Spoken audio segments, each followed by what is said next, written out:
I thought I was going crazy when the knocking started. It was late March when my upstairs neighbor moved out. I didn't know her well. We'd exchanged maybe 3 words in the 6 months we'd both lived there, but I knew she was gone because I helped her carry a box down to her car. She looked stressed, kept glancing back at the building like she was afraid of something.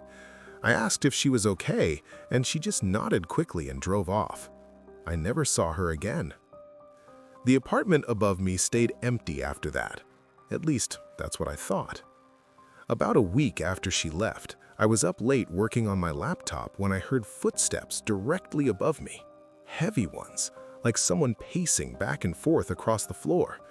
I paused and listened.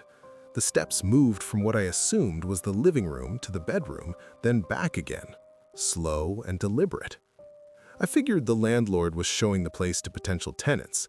It was late for that, but whatever. I went back to work.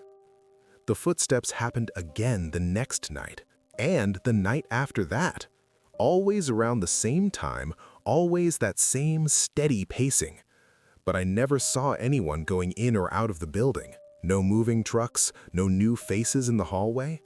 The apartment upstairs stayed dark. One night, I got frustrated enough to do something about it. The pacing had been going on for almost 20 minutes, and I had to be up early for work. I grabbed a broom and knocked 3 times on my ceiling, the universal signal for keep it down up there. The footsteps stopped immediately.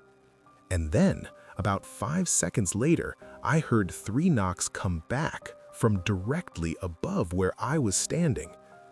My hand froze on the broom handle. I waited, holding my breath. Nothing. Just silence. I knocked again, 4 times, just to test it. 4 knocks came back. Same rhythm, same spacing. My mouth went dry. I stepped to the side and knocked twice on a different part of the ceiling. 2 knocks returned, right above me, like someone was tracking exactly where I was standing. I didn't sleep that night. I sat on my couch with every light on, staring at the ceiling, waiting for something else to happen. But the apartment above me stayed quiet. The next morning, I went to talk to the landlord. His office was in the building next door, and I caught him just as he was unlocking the door. "Hey, quick question," I said, trying to sound casual. "Did someone move into 3B, the apartment above mine?" He looked at me blankly. "3B? No, that unit's been empty for 2 weeks. Why?" "I've been hearing footsteps at night." He frowned. "Probably just the pipes. Old building, you know how it is." "It's not the pipes. It sounds like someone walking around." He shrugged. "I'll check it out, but I'm telling you, no one's up there. The keys are right here." He gestured to the key cabinet behind him. All the keys were hanging in their designated spots, including the one labeled 3B. I wanted to believe him. I really did. But that night, I saw the lights turn on. I was coming home from the gym around 9, and as I walked up to the building, I happened to glance up at the 3rd floor. The apartment directly above mine, 3B, was completely dark. But as I watched, the living room light flickered on, then off, then on again. I stood there on the sidewalk, frozen, staring up at that window. There was no one inside. I could see through the curtains. The apartment was empty. The light turned off. A few seconds later, the bedroom light came on. Like someone was walking through the apartment, flipping switches. I ran inside and knocked on the landlord's door, but he wasn't there. I tried calling him, but it went to voicemail. I stood in the hallway outside my apartment, staring at the stairs that led up to the 3rd floor. Every part of me was screaming not to go up there, but I had to know. I climbed the stairs slowly, my flashlight in one hand. The hallway on the 3rd floor was darker than mine, the bulbs dimmer. The door to 3B was at the end of the hall, and as I got closer, I realized something that made my skin crawl. It was slightly open. Not much, maybe an inch, but enough. I stopped a few feet away. "Hello?" My voice sounded too loud in the silence. No response. I pushed the door open with my foot and shined my light inside. The apartment was empty, completely bare. No furniture, no boxes, nothing. Just dusty floors and walls. But the lights were on. Every single one. Living room, kitchen, bedroom, bathroom, all of them blazing. I stepped inside, my heart pounding. Is anyone here? The bathroom light turned off. I spun toward it, my flashlight shaking in my hand. I hadn't touched anything, hadn't gone near the switch. Then the kitchen light went off, then the bedroom. One by one, the lights were turning off in the exact reverse order I'd seen them turn on from outside. I backed toward the door. That's when I heard footsteps, right above me. But I was on the 3rd floor. There was nothing above me except the roof. The footsteps moved across the ceiling, matching my position exactly, following me as I stumbled backward into the hallway. I slammed the door shut and ran. I didn't stop until I was back in my apartment with the door locked and every light on. I called the landlord again. This time he picked up. There's something wrong with 3B. The lights keep turning on. The door was open. I heard... Slow down, he said. What are you talking about? The apartment above me. Someone's in there. There was a long pause. That's impossible. I'm telling you, I saw it. I was just up there. Another pause, longer this time. When he spoke again, his voice was quieter. I'll come by tomorrow, but listen, you need to stay out of that apartment. Why? He hesitated. Just stay out. He showed up the next morning with a police officer.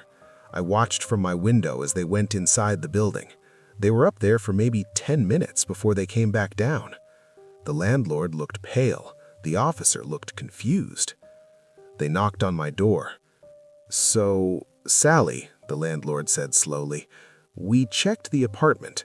There's no one inside, no sign of a break-in. But the lights! The breaker for that unit is off, has been for 2 weeks. There's no power going to 3B at all. I stared at him. That's impossible. I saw the lights on. I was inside. They were on. The landlord and the officer exchanged a glance.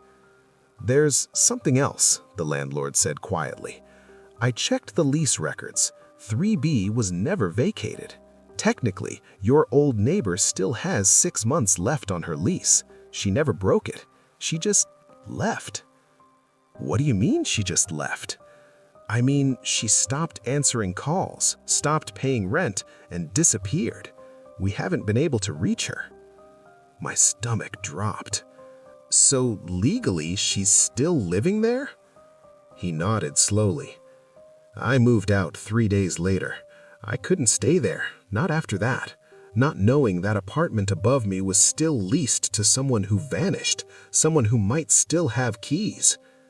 Sometimes, late at night, I wonder if she ever went back, if she's still up there in that empty apartment, pacing back and forth in the dark, knocking on the floor, waiting for someone to knock back.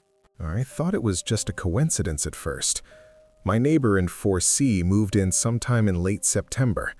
I never saw the actual move, no trucks, no boxes being carried up the stairs, nothing like that. One day the apartment was empty, and the next day someone was living there.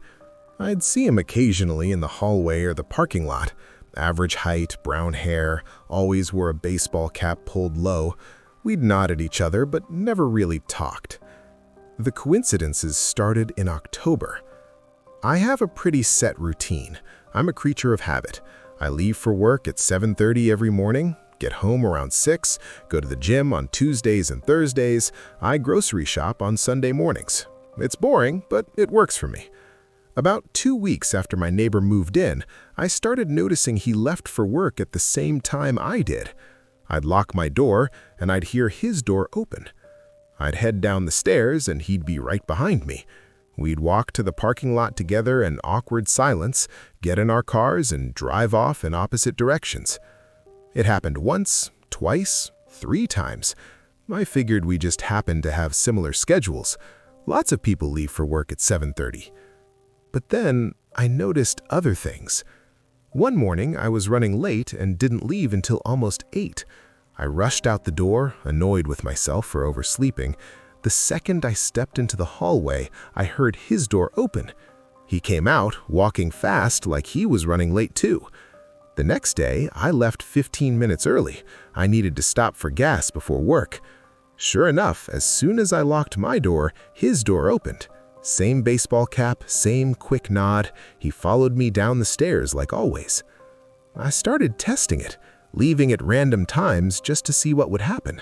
7:15, 8 o'clock, 7:45, it didn't matter. Within seconds of me stepping into the hallway, his door would open and he'd be right there. Every single time. I told myself I was being paranoid. Maybe he heard my door and figured it was a good time to leave. Maybe he was just as much of a routine person as I was. But the coincidences kept piling up. One Tuesday, I wore a red jacket to the gym. When I came back out to my car, I saw my neighbor getting into his car across the parking lot. He was wearing a red jacket too. Same shade, same style.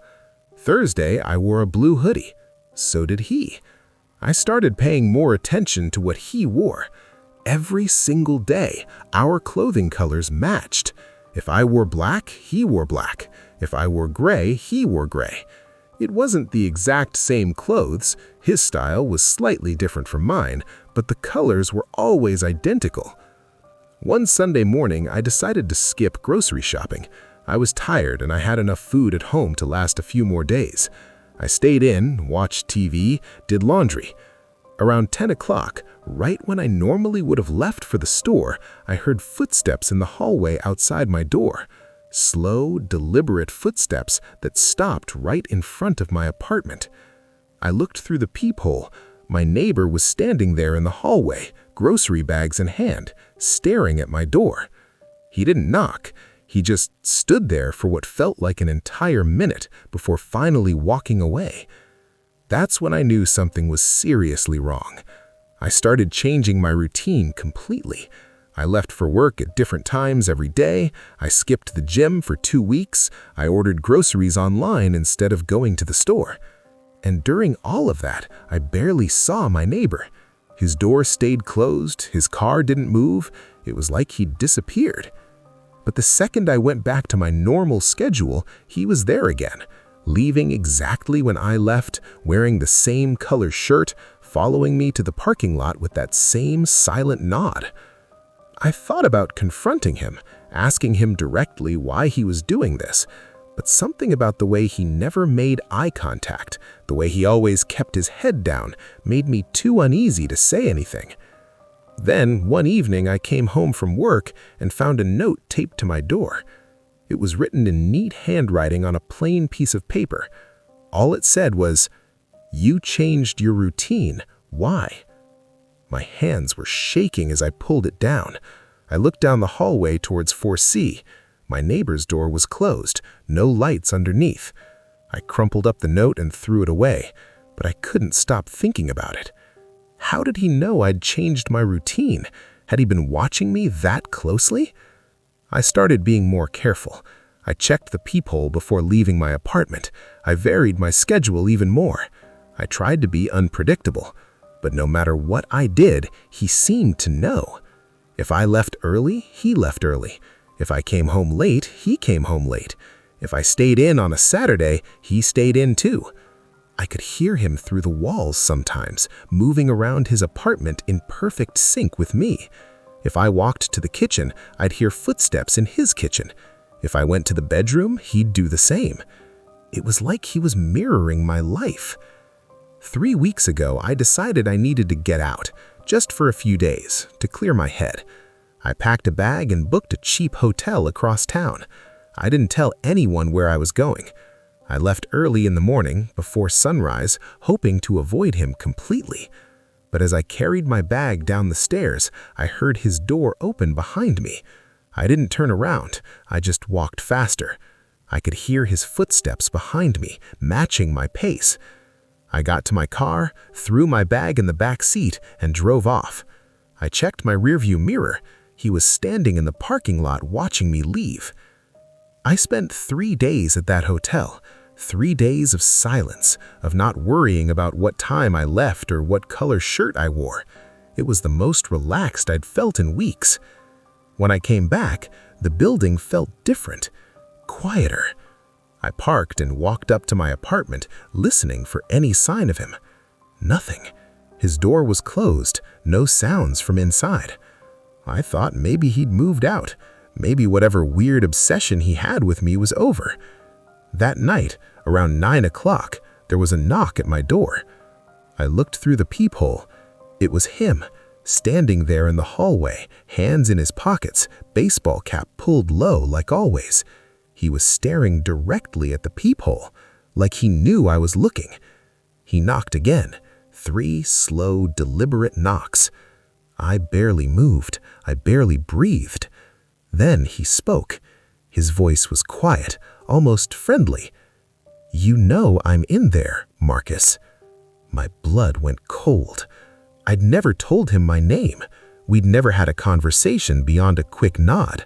My name wasn't on my mailbox, just my apartment number. There was no way he should have known my name. "Marcus," he said again, a little louder this time. "Why did you leave?"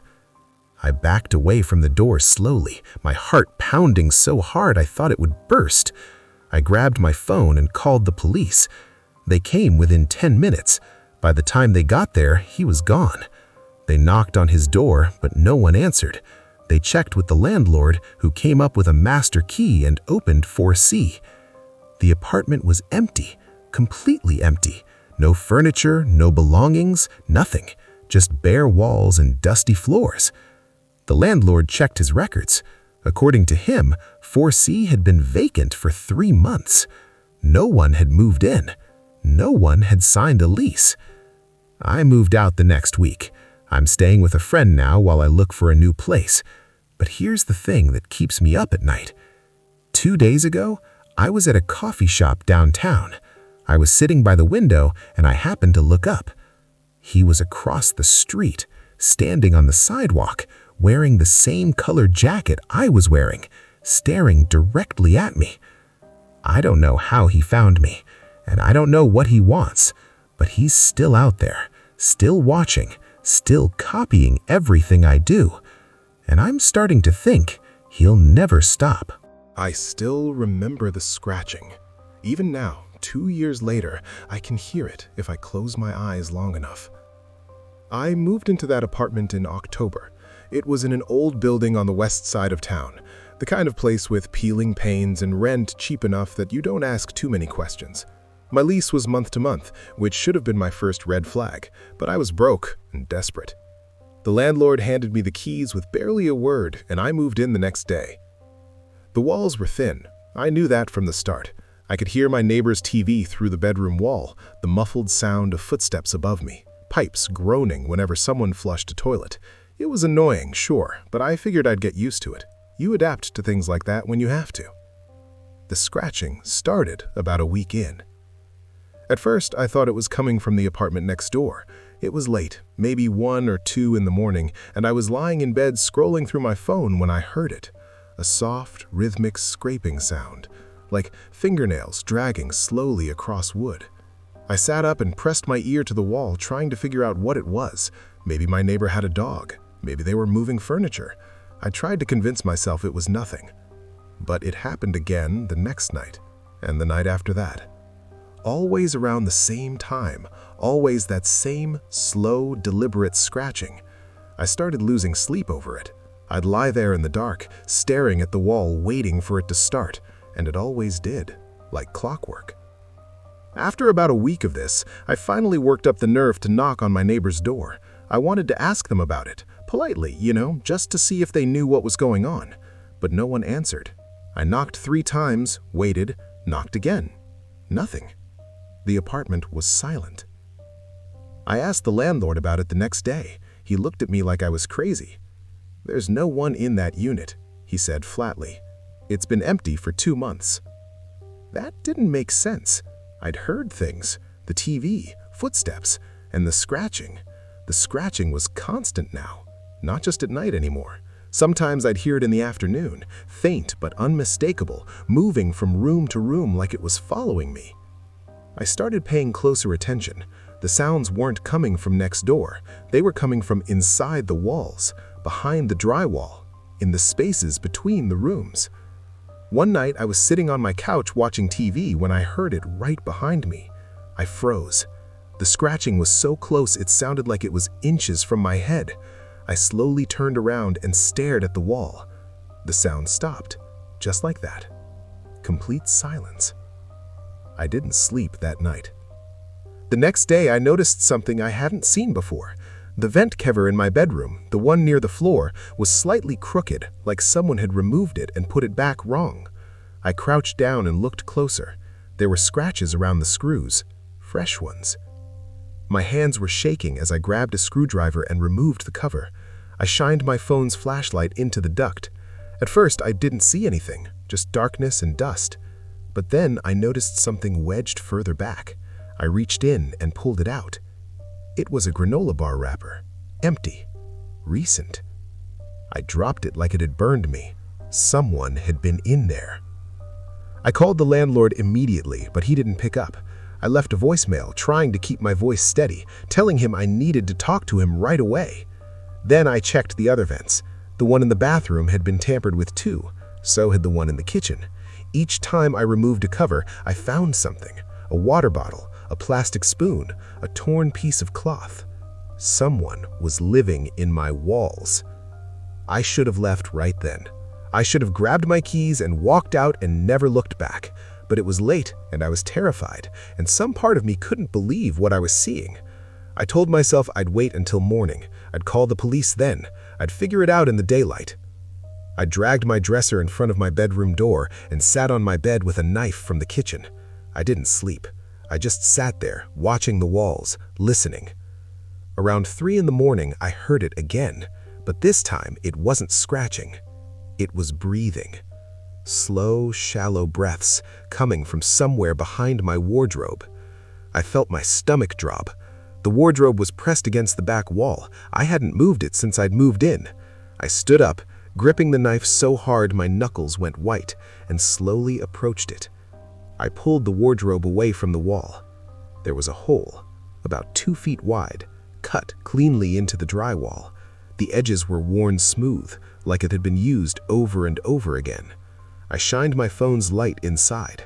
The space behind the wall was bigger than I thought it was. There was insulation pushed to the sides, creating a narrow crawl space that seemed to stretch the length of the apartment. And inside, I could see things: a blanket, a flashlight, empty food containers, a notebook. I stumbled backwards, my heart pounding so hard I thought I was going to pass out. I ran. I didn't even grab my things. I just ran out of that apartment and didn't stop until I was in my car with the doors locked. The police came an hour later. They searched the walls with flashlights and found the crawl space. They said it ran through the entire building. Someone had been moving between the walls of multiple apartments, coming and going through the vents. They found more evidence: clothes, a sleeping bag, photographs. Photographs of me. Sleeping, cooking, watching TV. Dozens of them, taken from inside the walls. They never found who it was.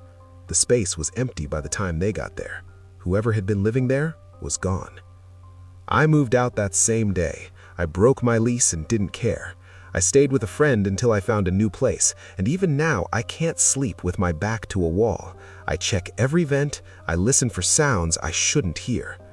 Because I know what it's like to not be alone when you think you are. The footsteps started the day I moved in.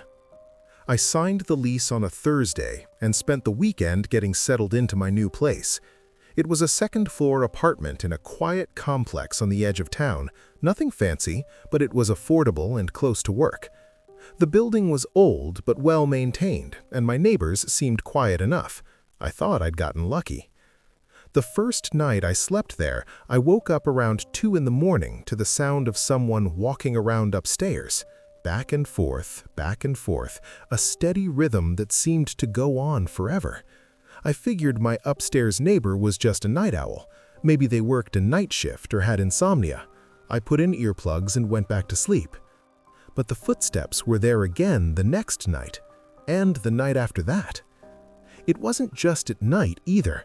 During the day, when I was home, I could hear them. That same steady pacing, moving from one end of the apartment to the other, living room to bedroom, bedroom to kitchen, kitchen back to living room, over and over and over. After about a week of this, I started paying closer attention. I work from home 3 days a week, so I had plenty of time to listen. The footsteps never stopped. Not for meals, not for breaks, not for anything. Just constant movement hour after hour. I started tracking it. I know that sounds paranoid, but the noise was driving me insane. I kept a notebook and wrote down the times I heard the footsteps. Monday, 7 a.m. to 11 p.m. Tuesday, 6 a.m. to midnight. Wednesday, all day from the moment I woke up until I finally fell asleep. Whoever lived up there was walking almost non-stop. 16, 17, sometimes 18 hours a day. I tried knocking on their door a few times. I wanted to introduce myself, maybe politely mention the noise, but no one ever answered. I'd stand in the hallway, knocking, listening to the footsteps continue inside, like whoever was in there couldn't hear me, or didn't care. One evening, I ran into another neighbor in the parking lot, an older woman who lived on the first floor. I asked her if she knew anything about the person in 3A. "Oh, him," she said, loading groceries into her car. "He keeps to himself. I don't think I've ever actually seen him. Does he work nights or something? I hear him walking around at all hours." She paused, a bag of groceries in her hands, and gave me an odd look. "You know, now that you mention it, I don't think I've ever seen any lights on up there. Not once." That stuck with me. That night, I went outside and looked up at the 3rd floor. My apartment was lit up. You could see my living room lamp through the curtains, but the windows directly above mine were completely dark. I watched for almost an hour. The footsteps continued inside. I could hear them faintly even from outside, but not a single light turned on. I started testing something. It felt crazy, but I needed to know. The next morning, I left my apartment and went to a coffee shop down the street. I stayed there for 3 hours working on my laptop.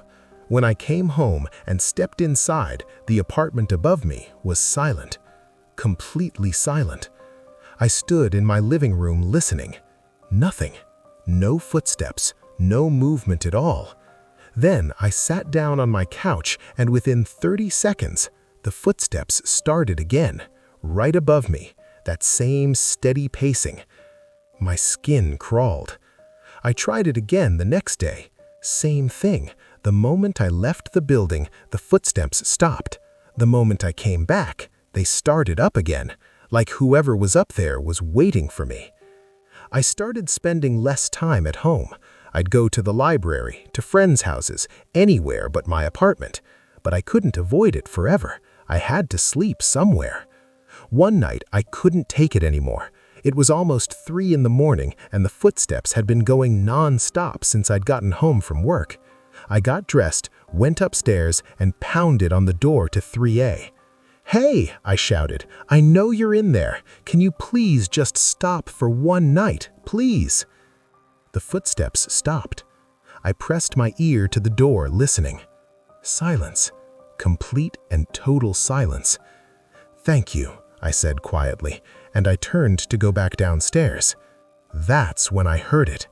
A single footstep, right behind the door, so close I could feel it. Then another and another. The footsteps were moving towards the door, and I realized with mounting horror that I could hear them too clearly, like there was nothing between me and whoever was walking. No carpet, no floorboards, just footsteps in empty air. I ran. I didn't even go back to my apartment. I got in my car and drove to a friend's place and slept on their couch. The next morning, I called the landlord and told him everything. The constant footsteps, the lack of lights, the way the noise only happened when I was home. He listened quietly, and when I finished, he sighed. I'll send someone to do a wellness check. The tenant in 3A hasn't paid rent in 2 months. We've been trying to reach him." The police showed up that afternoon. I watched from the parking lot as they went inside with the landlord. They were up there for a long time. When they finally came back down, one of the officers was on his radio, and the landlord looked like he was going to be sick. He told me later that they'd found a body. The tenant in 3A had been dead for at least 6 weeks, maybe longer. He died in his sleep, they thought. Heart attack or something.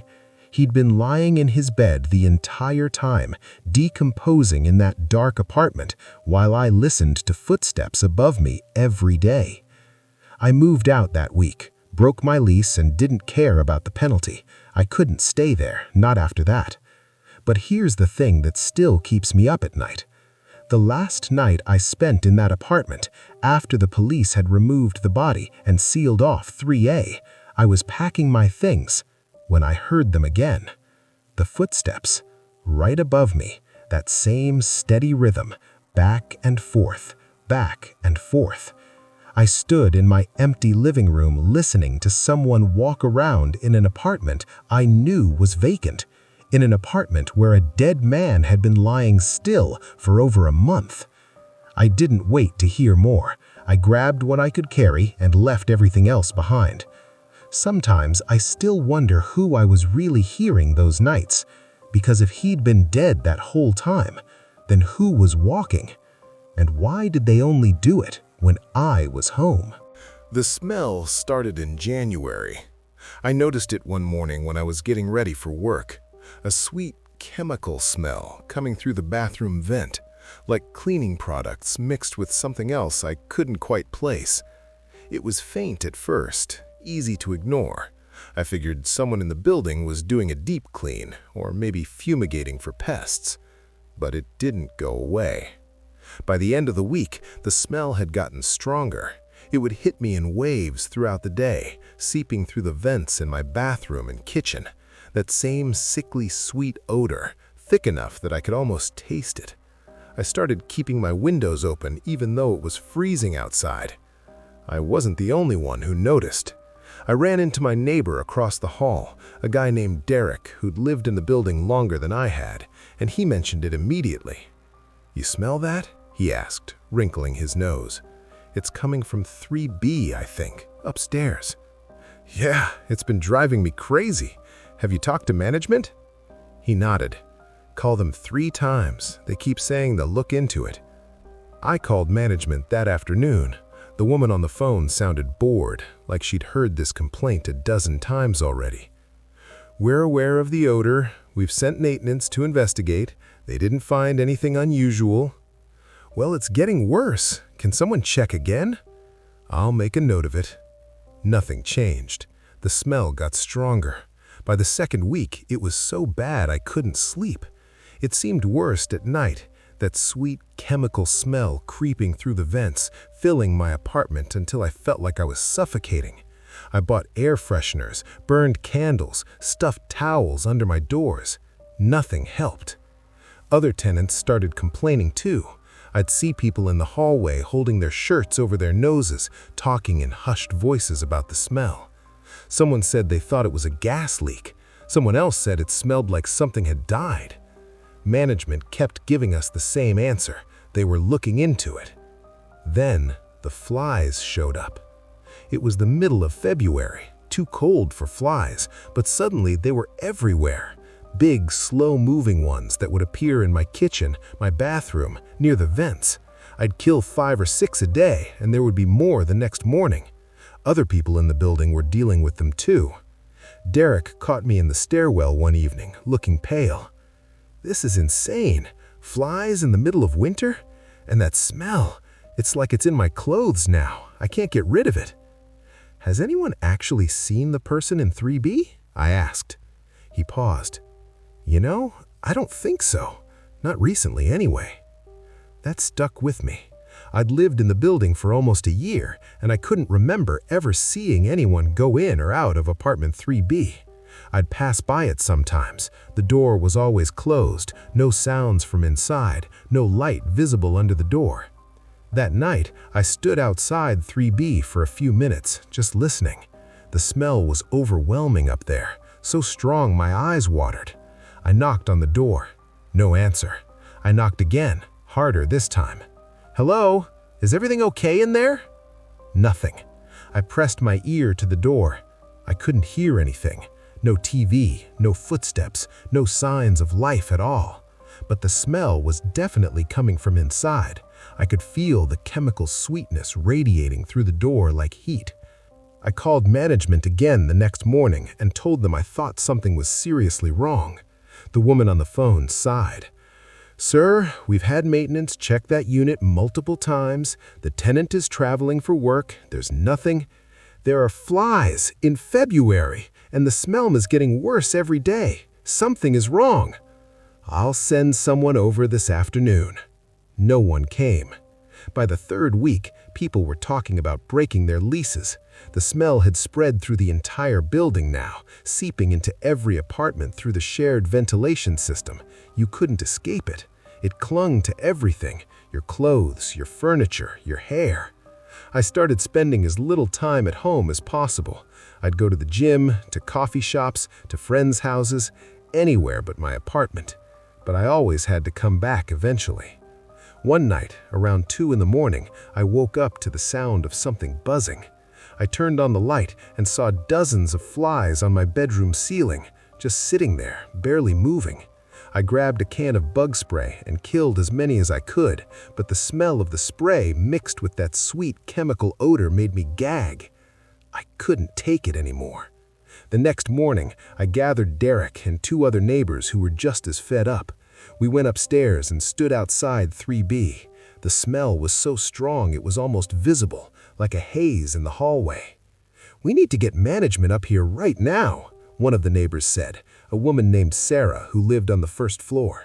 I called the management office and told them we were all standing outside 3B and we weren't leaving until someone came to open the door. The woman on the phone tried to argue, but I could hear other people complaining in the background. The smell had finally reached the management office too. They sent someone within the hour. The building manager showed up with a maintenance guy, both of them looking annoyed. But the second they reached the 3rd floor, their expressions changed. The manager actually took a step back, covering his nose. "Jesus. Okay, we'll open it." The maintenance guy unlocked the door with a master key. The smell that came out was indescribable. That sweet chemical odor multiplied 100 times, so thick and rotten it felt solid. Sarah turned and ran down the stairs. Derek gagged and stumbled backward. The manager pushed the door open and stepped inside. The apartment was immaculate. Furniture neatly arranged, dishes stacked in the drying rack, a jacket hanging on a hook by the door, mail on the coffee table. Everything looked completely normal, like someone was living there and taking care of the place. Except for the smell and the flies. They were everywhere, covering the windows, the walls, the ceiling, moving in slow, lazy circles. "Where is it coming from?" the maintenance guy asked, his voice muffled behind his hand. They searched the entire apartment, the bedroom, the bathroom, the kitchen, the closets. They checked under furniture, inside cabinets, behind appliances. There was nothing. No dead animals, no rotting food, no obvious source of the smell. But it was strongest in the bedroom. The manager stood in the doorway, staring at the neatly made bed, the clean floors, the closed window. "This doesn't make sense," he said quietly. The police came an hour later. They went through the apartment more thoroughly, and that's when they started noticing things. The food in the fridge had expired months ago. The mail on the coffee table was all from November and December. The jacket by the door was covered in a thin layer of dust. They checked the records. The tenant of 3B, a man named Paul something, hadn't been seen since early December. His employer confirmed he'd stopped showing up to work around the same time. No one had filed a missing persons report because he didn't have any family in the area. The apartment had been staged to look lived in, but no one had actually been there in months. They never found him. They searched the apartment top to bottom, checked the walls, the vents, the crawl spaces. Nothing, but the smell didn't lie. Something had died in that apartment. They just couldn't find where. The building was evacuated for 3 days while a professional cleaning crew dealt with 3B. They tore up the carpet, scrubbed the walls, sanitized every surface. When we were finally allowed back, the smell was mostly gone. Mostly. Sometimes, late at night, I still catch traces of it coming through the vents. That sweet chemical smell that doesn't belong to anything living.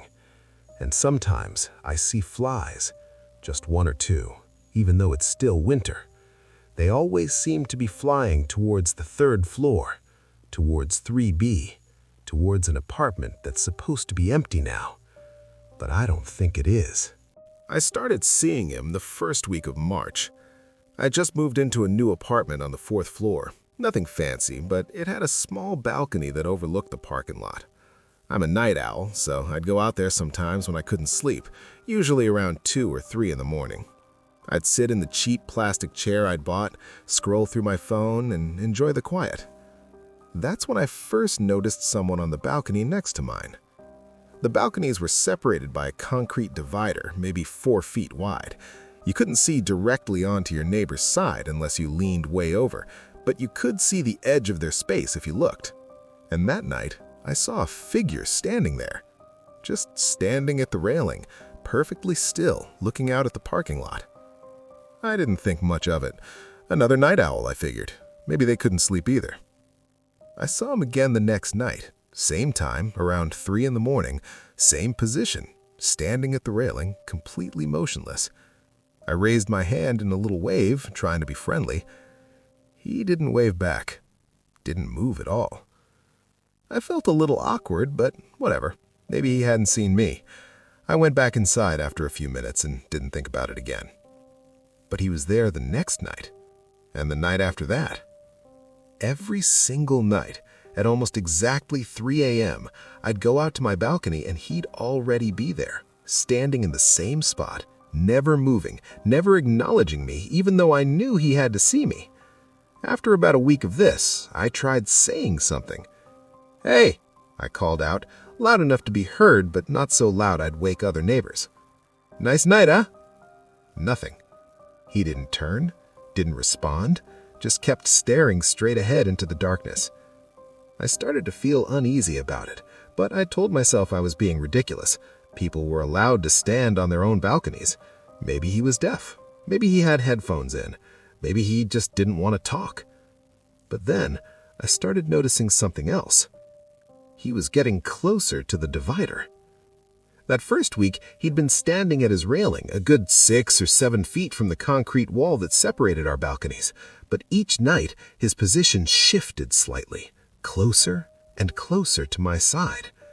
By the second week, he was standing right at the edge of the divider. I could see him more clearly now. Tall, thin-built, wearing what looked like a dark hoodie.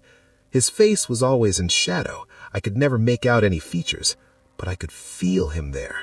That constant, unmoving presence just a few feet away from me. I stopped going out to the balcony as often. When I did go out, I'd keep my visits short. A few minutes of fresh air, then back inside. But every time, without fail, he was there. One night, curiosity got the better of me. I hadn't seen anyone go in or out of the apartment next to mine, not once in the month I'd lived there. I decided to check the mailboxes downstairs to see who my neighbor actually was.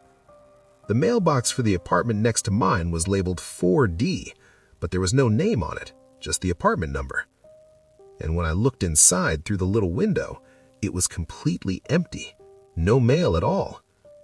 The next morning, I asked the building manager about it. "Oh, 4D? She pulled up something on her computer. "That unit's been vacant since January. We're still doing some repairs before we can list it." "Vacant? Are you sure?" "Positive. Why?" I didn't know what to say. I mumbled something about hearing noises and left. That night, I didn't go out to my balcony. I sat in my living room instead, lights off, and watched through my sliding glass door. At 3 a.m. exactly, I saw movement on the balcony next door. He was there, standing in his usual spot, right at the edge of the divider. My mouth went dry. If the apartment was vacant, how was someone on the balcony? I watched him for almost an hour.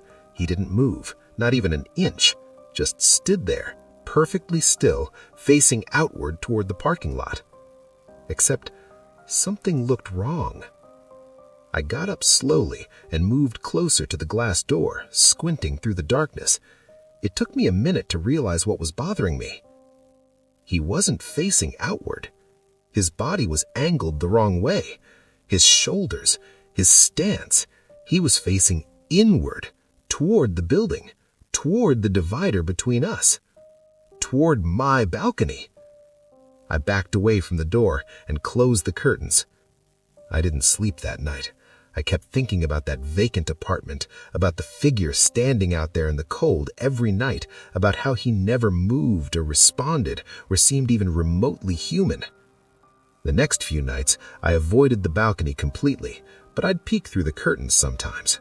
He was always there, always at 3 a.m., always facing my direction now, I was sure of it. Then one night, about 2 weeks later, I forgot to lock my sliding glass door. I realized it around 2:30 in the morning. I'd been half asleep on the couch when I remembered. I'd opened the door earlier to let some air in and never locked it back. I got up to fix it, and that's when I saw him. He wasn't on my balcony. He was on mine, standing just outside my sliding glass door, maybe 3 feet from the glass. Tall and thin, wearing that same dark hoodie. His face was still in shadow. I could never make out any features, but I could feel him there. That constant, unmoving presence just a few feet away from me. I couldn't move, couldn't breathe. We stood there, frozen, staring at each other through the glass door I'd forgotten to lock. Then he moved. His hand went to the door handle. I lunged forward and threw the lock just as he started to slide the door open. It caught with a loud click. He pulled harder, rattling the door in its frame. I stumbled backward, my heart hammering, watching as he yanked on the handle again and again. Then he stopped. He stood there for a moment, hands still on the glass, head tilted slightly, like he was thinking, calculating. Then he stepped back, turned, and walked calmly to the edge of my balcony, to the divider, and without hesitation, he climbed over it, back onto the balcony of the vacant apartment. I grabbed my phone and called 911. My hands were shaking so badly I could barely hold it. The police arrived about 15 minutes later. I watched from my window as they went into the building, flashlights moving around on the 4th floor. They knocked on my door about 20 minutes after that. "We checked the apartment next door," one of the officers said. "The balcony door was locked from the inside. The entire apartment is locked up tight. There's no way anyone could have gotten in or out." "But I saw him. He was on my balcony. He tried to open my door." The officer looked at his partner, then back at me. "Sir, we checked your balcony too. There's no way to access it from 4D without climbing over a 4-foot concrete wall. And there's no marks, no scuff marks, nothing to indicate anyone did that." "Then how?" "The balcony door in 4D hasn't been opened in months. There's dust on the handle." They took my statement and left. They clearly thought I'd imagined it or had a nightmare. But I know what I saw. I moved out 3 weeks later, broke my lease and paid the penalty without arguing. I couldn't stay there anymore. Not after that. Before I left, I asked the building manager one more time about 4D. "Still vacant," she said. "Actually, it's been vacant for almost 8 months now. We keep meaning to fix it up, but..." She trailed off, looking uncomfortable. "But what?" "The last tenant who lived there fell off the balcony. Last September, 3 in the morning. No one knows why he was out there or what happened. He just fell." I think about that sometimes, about someone falling from that balcony at 3 in the morning, about how long it takes for a body to hit the ground from the 4th floor. about whether you'd even have time to scream. And I wonder if he ever made it all the way down, or if part of him is still up there, standing on that balcony every night at 3 a.m., waiting for someone to forget to lock their door. I adopted Bailey 3 weeks after I moved in. She was a rescue, a 4-year-old border collie mix with one floppy ear and a nervous disposition. The shelter said she'd been abandoned by her previous owner and needed someone patient. I fell in love with her immediately. I picked the name Bailey on the drive home, and by the time we got to my apartment, she was already responding to it. The first few days were an adjustment. Bailey was skittish around loud noises and didn't like being alone, but she was sweet and smart, and we fell into a comfortable routine pretty quickly. Morning walks, afternoons curled up on the couch, evenings at the dog park. The voice started about a week after I brought her home. I was in the kitchen making dinner when I heard it. Faint, coming from somewhere in the apartment. A soft voice, almost sing-song. Bailey. I turned off the stove and listened. Bailey's ears perked up from where she was lying on the living room floor. Bailey, the voice said again. Come here, Bailey. It was coming from the wall, the one I shared with the apartment next door. Bailey stood up, staring at the wall with her head tilted. I walked over and pressed my ear against it. I could hear the voice more clearly now. It was definitely coming from the other side. Good girl, Bailey. My stomach twisted. I'd never mentioned Bailey's name to anyone in the building. I'd only had her for a week. How did my neighbor know what I'd named her? I knocked on the wall. Hello? The voice stopped immediately. Complete silence. Bailey whined and pawed at the wall, like she was trying to get to whoever was on the other side. It's okay, girl, I said, pulling her away. It's nothing. But it wasn't nothing. The voice came back the next night, same time, around 8 o'clock, right when I was settling in for the evening. Bailey, come here, Bailey. This time, I went straight out into the hallway and knocked on my neighbor's door, 2C. No answer. I knocked again, harder. Hey, I can hear you through the wall. Can we talk for a second?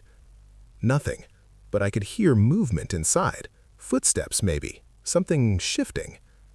I stood there for another minute before giving up and going back to my apartment. Bailey was sitting by the shared wall, whining softly. Over the next few days, the voice continued, always around the same time, always calling Bailey's name in that soft, strange tone, and Bailey always responded, ears up, tail wagging slightly, staring at the wall like she could see through it. I tried talking to my neighbor again. I left a note on their door asking them to please stop calling my dog's name. No response. I complained to the building manager, who promised to look into it but never got back to me.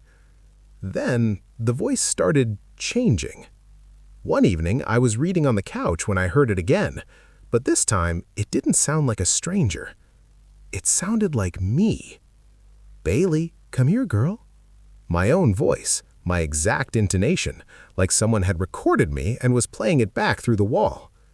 Bailey jumped off the couch and ran to the wall, tail wagging excitedly.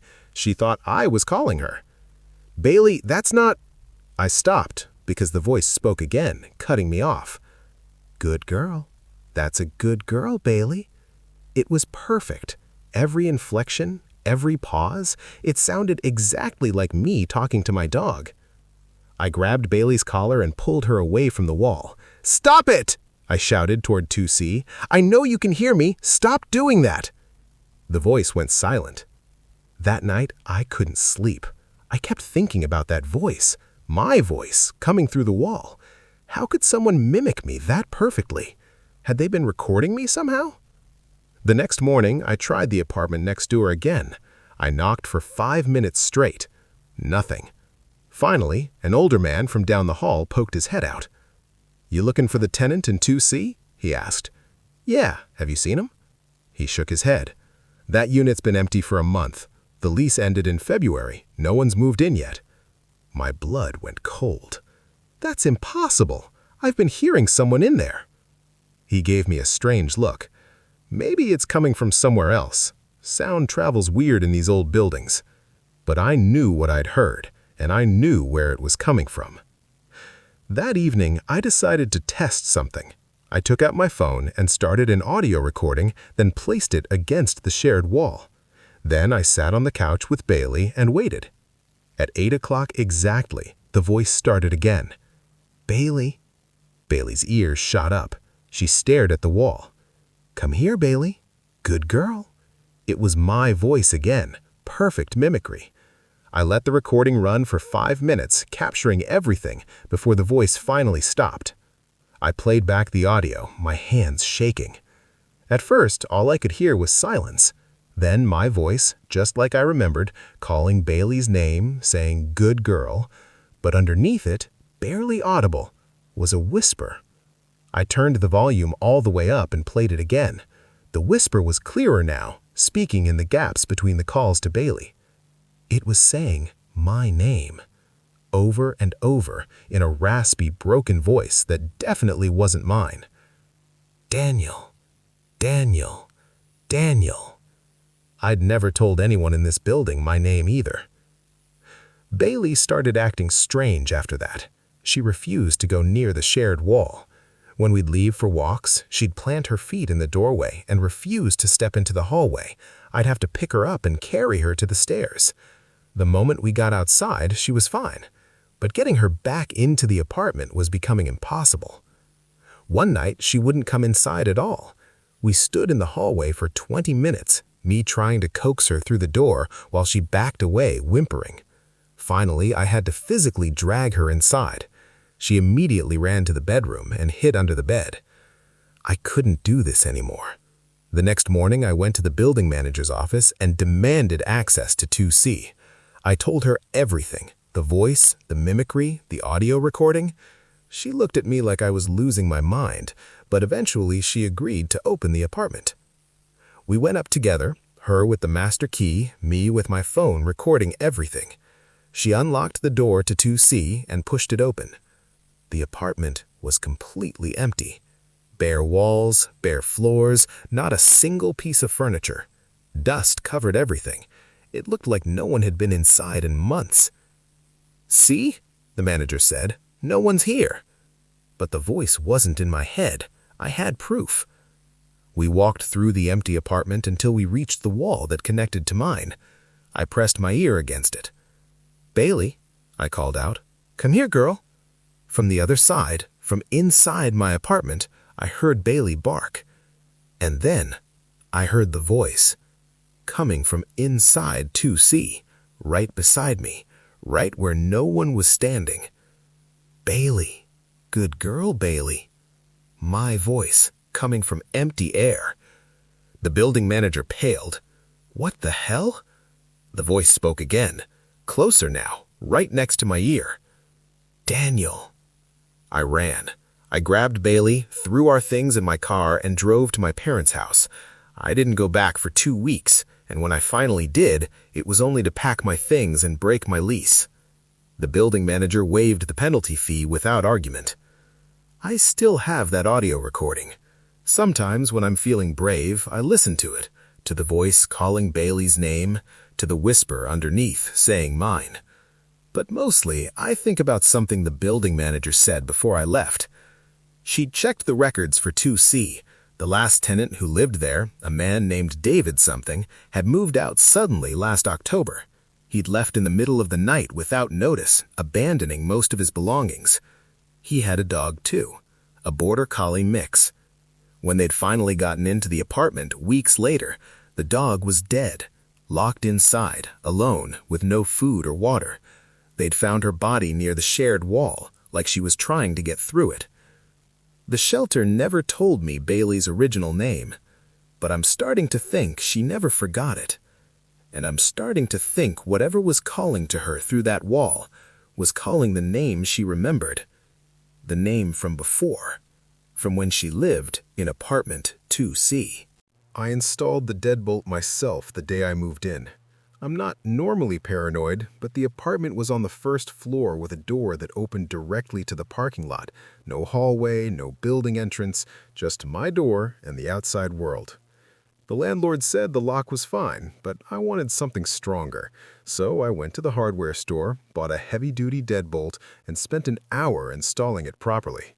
I tested it when I was done, locked it from the inside, went outside, tried the handle. Solid, completely secure. I felt better knowing I had that extra layer of protection. The first time it opened on its own, I thought I'd imagined it. It was late, maybe 1 in the morning, and I was in bed scrolling through my phone. I heard the distinct sound of my front door opening, that specific creak the hinges made, followed by the soft thud of the door hitting the rubber stopper on the wall. I sat up, my heart pounding. I'd locked that door. I knew I had. I always checked it twice before bed. I grabbed the baseball bat I kept by my nightstand and crept down the hallway. The front door was wide open, not just unlocked, fully open, swinging slightly in the night breeze. I checked every room, every closet, every possible hiding spot. The apartment was empty. Nothing was missing, nothing looked disturbed. I closed the door, locked both locks, the regular lock and the deadbolt, and tried to convince myself I'd just forgotten to lock it, even though I knew I hadn't. It happened again 3 nights later. Same time, around 1 in the morning, I heard the door open from my bedroom. This time, I didn't hesitate. I ran straight to the living room, bat in hand. The door was open again, both locks still in the locked position. That's what made my skin crawl. The deadbolt was still turned to the locked position, but somehow the door had opened anyway, like someone had unlocked it from the inside, opened it, then locked it again without actually closing it. I called the locksmith the next morning. He came out that afternoon and examined both locks thoroughly. "Everything's installed correctly," he said, testing the deadbolt. "See, when it's locked, there's no way this door is opening unless someone unlocks it from the inside or breaks the lock entirely. But it's been opening on its own." He gave me a skeptical look. "On its own? Or maybe you're forgetting to lock it." "I'm not forgetting." He shrugged. "Well, the lock's working fine. If it happens again, maybe check if your door frame is warped or something. Sometimes doors can swing open if they're not hung right." But I knew it wasn't the door frame. The door opened inward, into my apartment. Even if the frame was warped, even if the lock somehow failed, the door wouldn't swing open on its own. It would need to be pushed from the inside. I started testing it obsessively. Every night before bed, I'd lock both locks, then try to open the door from the outside. Impossible. I'd check the locks from the inside, make sure they were properly engaged. They always were. And yet, 2 or 3 times a week, I'd wake up to the sound of my door opening. Always around 1 in the morning, always open fully, like someone had pushed it wide, always with both locks still in the locked position. I set up my laptop to record the door one night. I positioned it on the kitchen counter with a clear view of the front entrance, started a recording, and went to bed. At 1:07 a.m., I heard the door open. I ran to the living room. The door was wide open, swinging gently. I checked the laptop. The recording was still going. My hands shook as I stopped it and rewound to see what had happened. The timestamp showed 1:06:47 a.m. The door was closed, locked. 1:06:52 a.m., the deadbolt started to turn, slowly, smoothly, like someone was turning it from the inside. But there was no one there. Just the lock, turning on its own. 1:06:58 a.m., the regular lock clicked open. 1:07:03 a.m., the handle turned downward, by itself, no hand on it, just the handle moving. 1:07:05 a.m., the door swung open, slowly, deliberately, like someone was pushing it from the inside. But the video showed nothing, no person, no shadow, just locks turning and a door opening with no one there. I watched it 5 times, my stomach churning. This wasn't a malfunction. This wasn't me forgetting to lock the door. Something was opening it from the inside. I didn't sleep that night. I sat on the couch with every light on, staring at the door, waiting for it to happen again. It didn't. The next morning, I noticed something I hadn't seen before. Footprints. Dusty footprints on my floor, leading from the front door to the hallway to my bedroom. I'd mopped the floors 2 days ago. These were fresh, and they weren't mine. They were too big, the tread pattern wrong. Someone had been inside my apartment while I was sleeping. I called the police. They came out, took photos of the footprints, watched the video from my laptop. The 2 officers exchanged uncomfortable glances. "This is unusual," one of them admitted. "Have you had any issues with previous break-ins? Ex-partners? Anyone who might have a key?" "No, no one has a key except me and the landlord." "We'll talk to the landlord. In the meantime, you might want to stay somewhere else." I didn't have anywhere else to go, and part of me, the stubborn part, refused to be scared out of my own home. But I changed the locks, both of them. New deadbolt, new handle, new keys. The locksmith installed them that afternoon, and I made him test them a dozen times before he left. That night, I locked both new locks, checked them 3 times, and barricaded the door with a chair wedged under the handle. At 1:04 a.m., I heard the locks turning. I scrambled out of bed and ran to the living room. The chair was still wedged under the handle, but I could see the deadbolt slowly rotating to the unlocked position. The handle was turning, pushing against the chair. "Stop!" I shouted. "Who's there?" The lock stopped moving. The handle released. Everything went still. I stood there in the darkness, breathing hard, staring at the door. Then I heard it. Footsteps. Inside my apartment, right behind me. I spun around. Nothing. Just my empty living room, shadows from the streetlight outside. But the footsteps kept going. Slow, heavy steps moving down the hallway towards my bedroom. I could hear them clearly, the floorboards creaking, the distinct sound of someone walking. I grabbed my phone and turned on the flashlight, shining it down the hallway. Empty. But the footsteps kept going, into my bedroom. I heard my bedroom door creak open. I ran. I didn't even grab my keys. I just ran outside in my pajamas and didn't stop until I reached my car. I sat there shaking, staring at my apartment door, which was still closed and locked from the inside, trying to figure out what to do. The landlord met me there an hour later, after I'd called him crying and half hysterical. He looked tired and annoyed until I showed him the video of the locks opening on their own. His face went pale. "I need to tell you something," he said quietly. "I should have told you when you moved in, but legally I wasn't required to." My stomach dropped. "What?" "The previous tenant. He lived here for 3 years. Last summer, he stopped answering calls, stopped paying rent. We thought he'd just abandoned the place. After 2 months of no contact, we did a welfare check. And he was inside, dead. Had been for probably 8 or 9 weeks. Heart attack, the coroner said.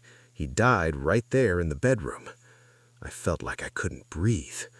"No one found him for 2 months, the landlord continued.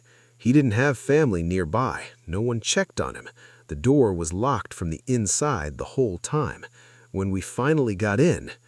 He trailed off, but I could imagine the rest. "Why didn't you tell me?" I whispered. "The law doesn't require disclosure for natural deaths, and honestly, I didn't think it would matter." I moved out the next day. The landlord didn't even try to stop me. Before I left, I asked him one more question. "What time did he die? Do you know?" He checked some paperwork. Coroner estimated around 1 a.m. I think about that sometimes, about a man dying alone in that apartment, the door locked from the inside, no one coming to help. About how he probably tried to get out, tried to unlock the door, to get help. About how that door never opened, not when he needed it to. But it opens now, every night at 1 a.m., still trying to get out. They evicted Mrs. Chen on a Tuesday morning in late April. I watched the whole thing from my window. The sheriff's deputies knocked on her door around 9, and when she didn't answer, they used a key to let themselves in. About 20 minutes later, they came out with her, a small elderly woman in a floral bathrobe, looking confused and upset. She kept trying to go back inside, but they wouldn't let her. A locksmith changed the locks while she stood in the parking lot with 2 garbage bags of belongings. One of the deputies stayed with her until someone, a daughter maybe, or a social worker, came to pick her up. By noon, she was gone. I felt bad for her. I'd lived in the apartment below hers for almost a year, and she'd always been quiet. A little odd, maybe. I'd hear her moving furniture at strange hours, talking to herself sometimes, but she never bothered anyone. I heard through the building gossip that she'd stopped paying rent months ago, and the landlord had finally gotten a court order to remove her. The apartment above me stayed empty after that, silent. For the first time in a year, I didn't hear footsteps or furniture scraping or muffled conversations. It was actually kind of nice. Then, 4 days later, I saw her again. I was coming home from work, arms full of groceries, when I saw someone going into the building. Small frame, floral bathrobe, gray hair pulled back in a bun. Mrs. Chen. She was walking up the stairs like she lived here, like she'd never left. I stood there in the parking lot, bags cutting into my arms, watching her disappear into the building. It didn't make sense. I'd watched them evict her. I'd watched them change the locks. Maybe it was someone who looked like her, I told myself, an easy mistake. But that night, I heard the footsteps again. That familiar creaking of floorboards directly above my bedroom. The sound of someone shuffling around. It was unmistakably the same pattern Mrs. Chen used to make. Slow, deliberate steps from the bedroom to the kitchen and back. I grabbed my phone and called the landlord. "Hey, this is going to sound weird, but I think Mrs. Chen is back in her apartment." There was a pause. "That's impossible. She was evicted. The unit is secured. I'm telling you, I can hear someone up there right now." He sighed. "I'll send maintenance to check tomorrow, but I guarantee you no one's in there. The locks were changed. She doesn't have keys." The next morning, I intercepted the maintenance guy, Jorge, who I'd chatted with a few times in the hallway. "Are you checking 3B?" I asked. He nodded. "Yeah, your landlord said you heard something. Probably just pipes or something settling." "Can I come with you? I just want to see." He shrugged. "Sure, whatever." We went upstairs together. Jorge unlocked the door to 3B and pushed it open.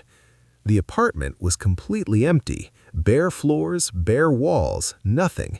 Exactly how it should be after an eviction. "See?" Jorge said. "Nobody here." But I could smell something. A faint scent of jasmine tea and mothballs, the exact smell that used to drift down from Mrs. Chen's apartment. "You smell that?" I asked. Jorge sniffed. "Smell what?" We walked through the apartment. Kitchen empty, bedroom empty, bathroom empty. No sign anyone had been there. But that night, the footsteps came back. And this time, I heard something else. Furniture moving. That distinct sound of something heavy being dragged across the floor. I pressed my ear to the ceiling, listening. It sounded like she was rearranging everything, chairs scraping, what might have been a couch being pushed against a wall, the soft thud of objects being set down. This went on for hours. I barely slept. The next day, a package was delivered to the building. I was checking my mailbox when I saw it sitting in the lobby, a medium-sized box addressed to Chen, Unit 3B. I stared at it. Who was sending packages to an evicted tenant? I took a photo of it and texted it to the landlord. His response came 10 minutes later. "Will pick up later. Do not deliver to unit." But when I came home that evening, the package was gone from the lobby. Over the next week, more packages arrived, always addressed to Mrs. Chen at Unit 3B, always disappearing within a few hours. And every night, I'd hear those footsteps, that furniture moving. Sometimes I'd hear her voice, soft, mumbling conversations with someone who never answered back. I tried to convince myself I was hearing things from another apartment. Sound traveled weird in old buildings. Maybe it was coming from 3A or from the floor above, but I knew it wasn't. Finally, I'd had enough. Late one night, after hours of listening to furniture being dragged around above me, I went upstairs and knocked on Mrs. Chen's door. "Mrs. Chen, I know you're in there." The sound stopped immediately. I knocked again. "Mrs. Chen, you were evicted. You can't be here. I'm going to call the landlord." Silence. Then, very quietly, I heard her voice through the door. "This is my home." My skin prickled. "Mrs. Chen, please open the door." "This is my home," she repeated. "I paid for 52 years. This is my home." "You need to open the door." Nothing, just silence. I called the landlord immediately. He didn't answer, so I called the police non-emergency line. I explained the situation: evicted tenant, possibly back in the unit, refusing to leave. 2 officers showed up about 30 minutes later. I met them in the hallway outside 3B. "She's in there," I said. "I heard her. She spoke to me through the door." One of the officers knocked. "Police, we need you to open the door." No response. He knocked again, louder. "Ma'am, if you don't open the door, we're going to have to force entry." Still nothing. The landlord arrived with keys. He unlocked the door and the officers pushed it open. The apartment wasn't empty anymore. It was fully furnished. A couch against the far wall, a dining table with 4 chairs, a TV on a stand, books filled with books, pictures on the walls, area rugs on the floor. It looked exactly like someone lived there. The officers walked through the apartment, checking every room. Furniture in the bedroom, a bed, dresser, nightstands, dishes in the kitchen cabinets, food in the refrigerator, clothes hanging in the closet. "What the hell?" the landlord whispered. But there was no one inside, no Mrs. Chen, no one at all. "This doesn't make sense," one of the officers said. "You said this unit was evicted 4 days ago." The landlord nodded, speechless. "Then who moved all this furniture in, and how?" No one had an answer. They checked for signs of forced entry. Nothing. The locks hadn't been tampered with. The windows were all locked from the inside. There was no way anyone could have gotten in. But someone had. Someone had furnished an entire apartment in the span of a week, moving in furniture and belongings while the unit was supposed to be secured and empty. The landlord checked his records on his phone, his face getting paler by the second. "There's no release on file, no new application, no new tenant. According to my system, this unit is still vacant, has been since the eviction." "Then whose stuff is this?" I asked. One of the officers picked up a framed photo from the bookshelf. It showed a younger Mrs. Chen standing in front of this very building. "I think it's hers," he said. "All of it." They took photos, filed a report, and told the landlord to figure out what was going on. The landlord changed the locks again and had maintenance remove all the furniture the next day. It took them hours, load after load of belongings taken out to a storage unit. That night, I heard the furniture moving again, scraping, dragging, that heavy sound of things being pushed across the floor. I didn't go upstairs. I didn't want to know. The next morning, Jorge knocked on my door. He looked exhausted. "You gotta see this," he said. We went up to 3B. He unlocked the door. The apartment was furnished again. Everything put back exactly where it had been. The couch, the table, the TV, the books, all of it. "We removed all this yesterday," Jorge said, his voice shaking. "Every single piece. It's in a storage unit across town." "Then what is this?" I asked. "I don't know, man. I don't know." I moved out 2 weeks later. I couldn't stay there anymore, not knowing that Mrs. Chen, or something wearing her face, was still up there, still moving furniture, still living in an apartment she'd been evicted from. Before I left, I did some research.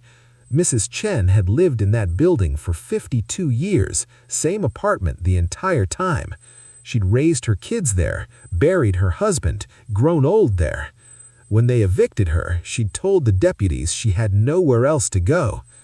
I think about that sometimes, about how that apartment was the only home she'd known for half a century, about how she'd begged them to let her stay, about how maybe some part of her never really left.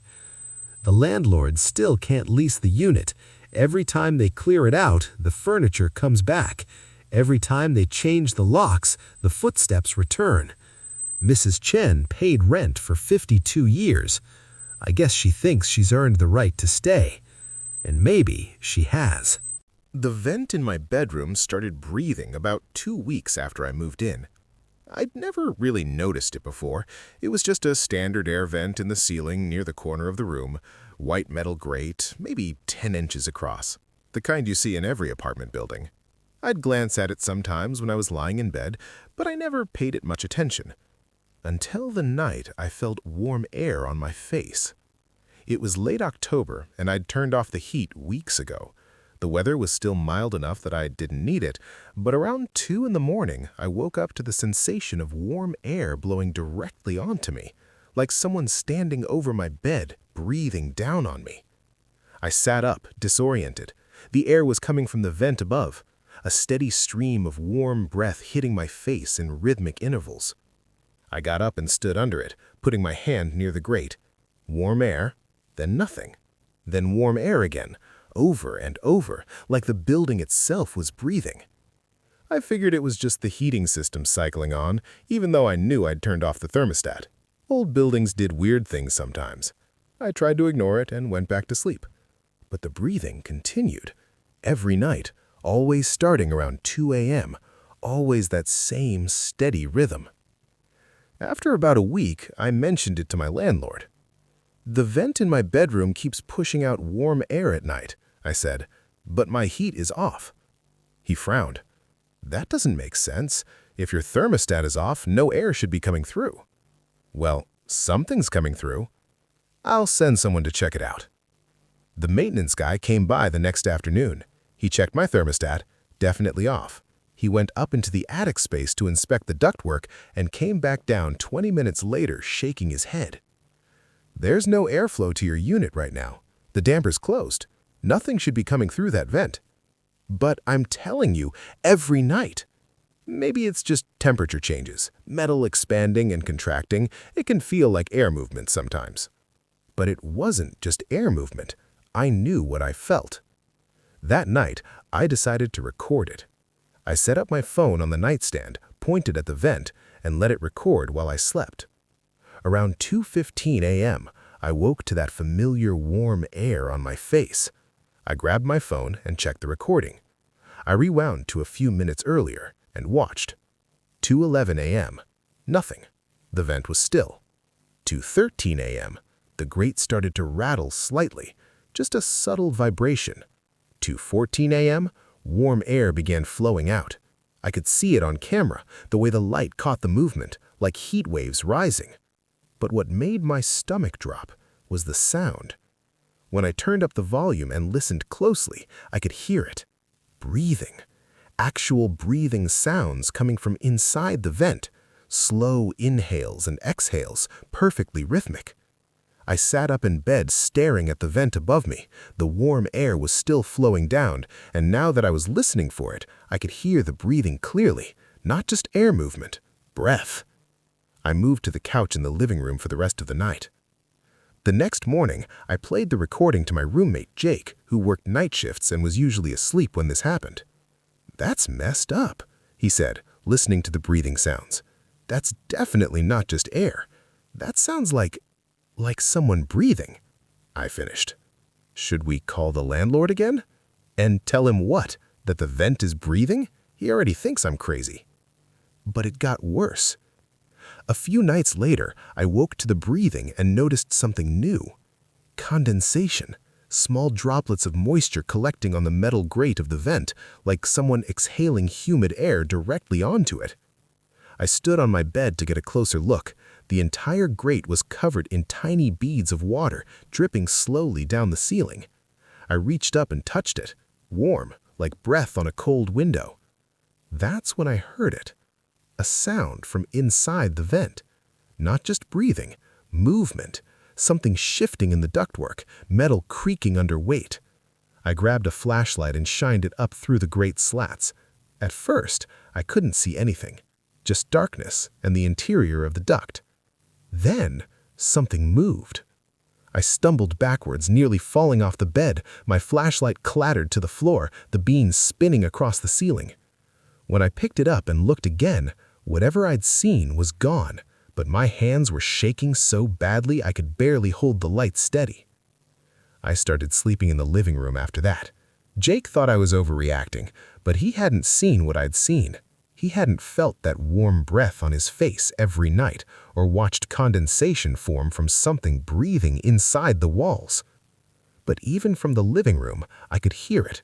That steady breathing coming from my bedroom, echoing through the apartment. And sometimes, late at night, I'd hear other sounds. Scraping, movement in the ductwork, like something crawling through the vents between the walls. One night, Jake woke me up around 3 a.m. "Dude," he whispered, standing in the living room doorway. "The breathing?" "No, like scratching, coming from my vent." We both had vents in our bedrooms, connected to the same ductwork. We stood in his room listening.